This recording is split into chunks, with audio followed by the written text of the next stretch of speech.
Welcome to our lounge room. We are Broken Creek. I'm Erin. I'm Lachlan. And this is Hilde. And we're talking about our debut single, Broomfield Hill today. Alright, so you've brought along a friend. I have. This is my friend, the Mandolin. And this is one of my favourite sounds in the world, this octave mandolin.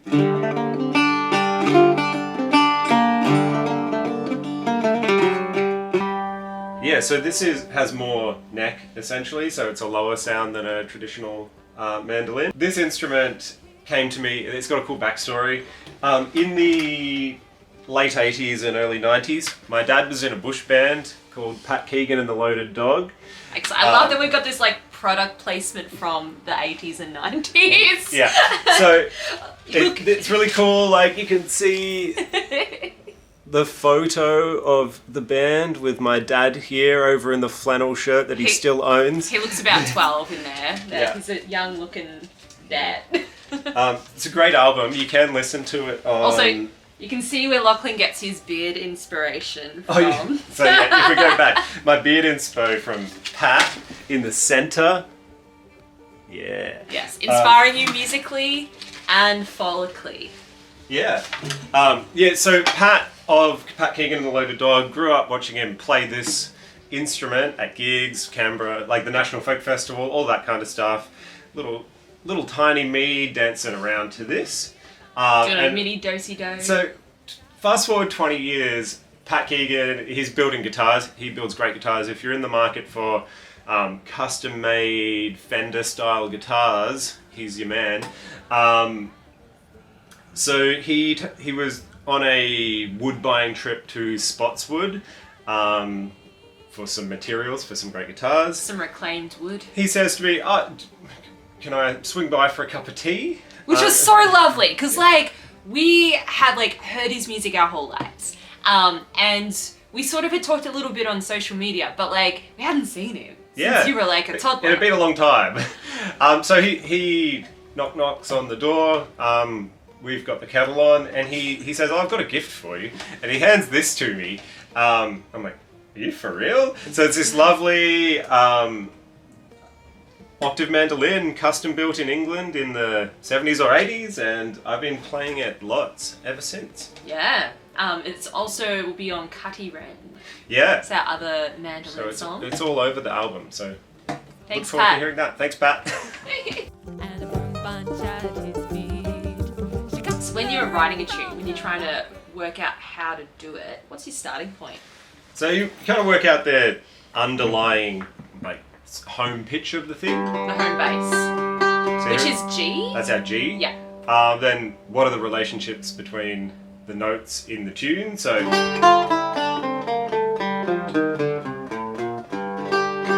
and so that's a minor scale, Yeah. It's a bit dark, it's a bit, spooky.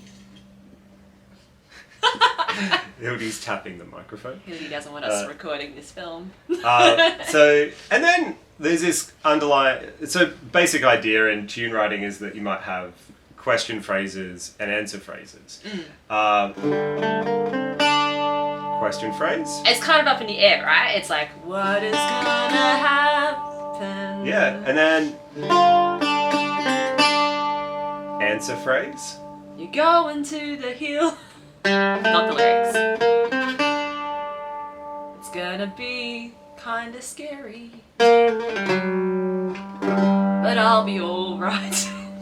Yeah, so you've the idea you're kind of having a call response, or question answer dialogue within the tune. So the writer coming up with those little bits is you just noodle, and that one was cool, and that one segues into that one, and we can reply to that with this. Yeah, which is a really good hack. If you're ever wanting to write your own tunes, thinking about the question and the answers, because you only have to come up with one half, and then the second half is similar, but you just make it a little bit different to finish it, or to ask the question. Yeah.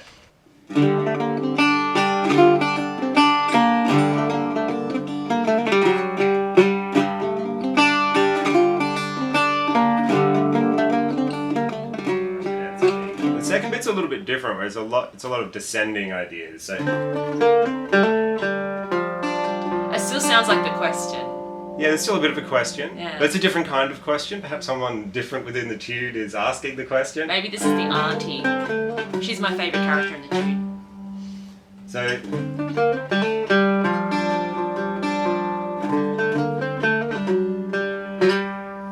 So it's a pretty simple idea. So question, answer, question, answer. Then you're like, okay, where else can I go? And probably if you're doing, often tunes are like a B, A, B, A, B, the end. Move on to a second tune if you're doing a dance set or something. But here we wanted a C section. I like a C section. You push it a little bit further, perhaps do something even more contrasting. So here, rather than like it being like all around that G and just droning against that, we move over to this. I do like this. Is actually our favourite bit. Like when you watch us play the C section, we both get a little grin. We get both kind of relaxed into it. Yeah. So for the music nerds out there, that is a flat 6 chord, and it's kind of it feels a little bit different where you go.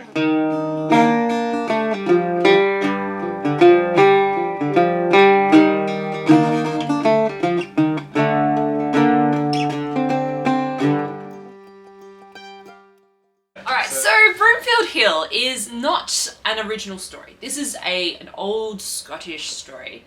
Now you first heard the song. Yeah, so we heard, I can't remember who it was, but it was one of those big all-in sets at Port Fairy Folk Festival, and this was one of the songs that they played. There was probably about 4 or 5 mandolins on stage at the time. Only at Port Fairy.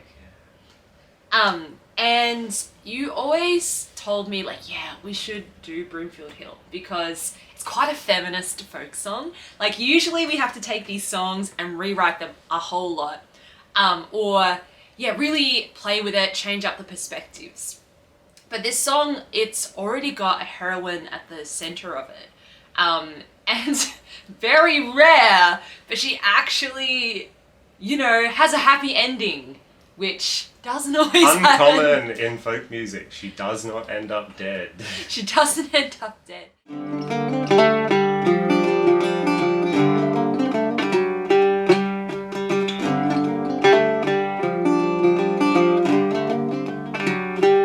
So when I was writing, I had my diary, and I was looking up all the different versions of the Broomfield Hill wager. Because there's lots and lots of versions of it. Some of them get really violent and gory, which I feel a bit awkward singing those lyrics. So I write out every version and I annotate it and I go, all right, what's kind of the rhyme scheme, and then what do I want to put in it? Like, how do I want to angle the song? So some of the angles I want to bring into Broomfield Hill were this idea of the auntie. So in some of the versions, she's a witch. Of course, any smart woman in a folk song's like, she's a witch. A woman with autonomy. You're a witch. You're a witch. So the idea of the woman with autonomy, there's this Instagram account called the Auntie Supreme. Rich Auntie Supreme, I think is the actual full title.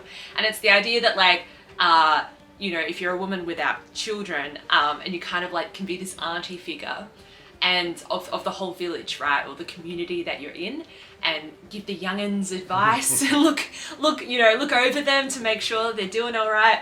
And so in that verse where, this girl's caught in this wager, it's this unfair situation that she's been kind of trapped in, and then the auntie's there, and the auntie is the one who gives her the secret of the broom, which is a real flower, the broom flower. And it actually does have medicinal, don't take our advice, we're not doctors. Not a doctor. But it is known, you can kind of brew it or whatever and make people sleepy, which is a plot point in the song, because how's she going to go to the Broomfield Hill and make sure she's not attacked? In some of the versions, she does this whole ritual, sprinkling around the flowers. And folk songs can have a lot of verses in them, and I didn't want this one to be massively long. So I sort of, instead of putting that in lyrics, we've got the tune tune. is the ritual, I guess, in a sense. And she's like sprinkling the flowers, which makes him, fall asleep, and which means she can win the wager, thanks to our auntie's advice. So it's definitely like, always listen to your auntie. So one of my favorite things about this single and recording this single is that we don't just have to do musical parts that we can physically do with just two people. 'Cause so often when we're doing it live, you do your best. You've got a drum, attached to one foot, your shruti to another foot. Yeah. You're playing, as much as you can. But when you're recording, the layers you can do are unlimited. So we've got some fun percussion stuff on the album. On this song particularly, there's this cool drum called Kanjira. I love this drum.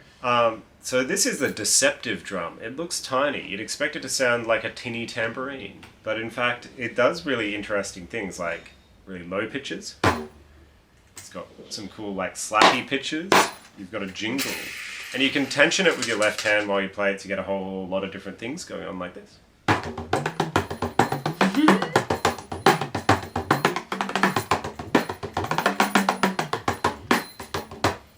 I like it. What country is it from? It's from India. Traditionally made with lizard skin, which gives it that real deep resonant quality within a small drum. This isn't lizard skin. No, that's synthetic. Used in Carnatic music. So that's pretty cool. Kanjira. Kanjira. What else have you got on there? There's Show and tell. Bodhran. Much bigger. Bigger, from Ireland. It's a frame drum. Traditionally played with this kind of swing stick style. This is not a traditional stick for the Bodhran. This is just a normal drumstick. Don't add us, we know. It's not traditional. In this track, I just whack it like a bass drum though. It's kind of like using it like a bass drum, but it's a bit warm and earthier than a kick drum would be from a drum kit. Also, we live in a small apartment and we need small drums. Yeah. Even this one's pushing it. So the rhythm that I do on this track under the tune is actually borrowed from New Orleans' second lines. So yeah. I love that. So a bit of everything in the mix. A bit of everything. This, this Scottish ballad. We've got the Irish drum, the Indian drum. Yeah. What else? And then, just like you had in every primary school percussion tub, shaker, deceptively complex instrument. I like to think percussion in a track should have a low element, a mid element, and a high element. So low Bodhran, mid Kanjira, high shaker. Or a sizzle. Sizzle. So this, you play it by shaking it. And there's this, it's actually hard to play in time because there's this latency with it. Normally with a drum like this, you strike it and the sound happens. Whereas with this, you shake it and the sound happens a little bit later. So it's like... You can listen to Broomfield Hill from our upcoming album, Small Town Anthropologies, on any of the streaming services that you listen to, as well as our Bandcamp, which you can check out below. And if you would like more stories of behind the scenes and what we're up to, the best place to keep in contact with us is our newsletter, Broken Creek Chronicle, which is also linked down below. So check it out and we'll see you there.